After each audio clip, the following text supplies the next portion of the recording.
এবং ফসল শুরু করে এমন কিছু করতে আমরা তারা অথচ তারা এখনো কিন্তু ক্ষমতা আসে নাই মনে করতেছে যে আমরা ক্ষমতায় আছি আমাদের করলে না আমাদের কি আছে তোমার থেকে তাই আমরা আসলে আমি আমাদের জানাচ্ছি এলাকাবাসীকে আমরা আর ভোগার মতো করবো না আমরা ইমানদার দাবি করি যে 500 টাকা 1000 টাকার বিনিময়ে আমরা দেবো আর আমাদের ইমানটাকে কি করি না করি এতটুকু আহ্বান আমি জানাচ্ছি আপনাদেরকে আজকে আমাদের সরকার বিষয়গুলোর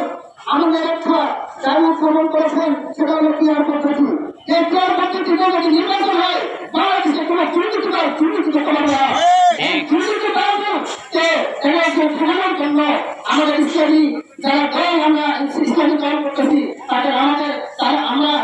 একমধ্যে আমরা ক্রিয়ার পদ্ধতিতে নির্বাচন করছি এখানে কয়েকদিন আগে একজন মিডিয়া জয়ী করছে 71% ভোট ক্রিয়ার পদ্ধতি করতে চলে আসে অথচ একটা দল শুধু ক্রিয়ার পদ্ধতি চায় না মানে তারা ক্রিয়ার পদ্ধতি চাইলে ক্রিয়ার পদ্ধতি যদি তারা সমর্থন করে তাদের কোনো উন্নতি করা করতে পারবে না এবং মনোনয়ন বিক্রি করতে পারবে না তাই তারা মনে করতেছে ক্রিয়ার পদ্ধতি মানুষ খায় না দায়গুলো পোষণ করে তারা বিভিন্ন মানুষকে পুরানো চেষ্টা করতেছে ভাই ক্রিয়ার পদ্ধতি যদি নির্বাচন হয় আপনার ভোট সেটা হচ্ছে যে এখানে আমাদের সবাই আসলে যদি আমরা ভোট মনে করেন যে আমরা 1 লক্ষ ভোট পেয়ে দেখা যাচ্ছে হলো কিন্তু দেখা যাচ্ছে 80,000 ভোট পেয়ে দেখা যাচ্ছে যে এসে কিন্তু পারলো না 80,000 ভোট সব প্রমাণ হয়ে দেখা যাচ্ছে বোঝা গেল মনে করলে যে না আসলে আমার ভোট ছিল কোনো কাজে আসলো না তো ক্রিয়ার পদ্ধতি যদি আমরা নির্বাচন যদি আমরা করতে পারি তাহলে এই 80% ভোট আমার মানে দেখা যাচ্ছে কাজে লাগবে এবং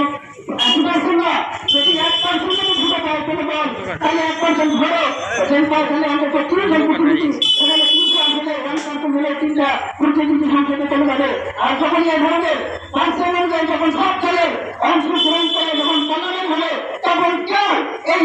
মানে দুর্নীতি করতে পারবে না বা দুর্নীতি করতে পারবে না এই দুর্নীতির বড় সুযোগ যদি ক্রিয়ার পদ্ধতি আমরা না মানি তাহলে ক্রিয়ার পদ্ধতি আগের পর্যায়ে যদি আমাদের নির্বাচন হয় যারা দুর্নীতি করছে প্রথম তারা দুর্নীতি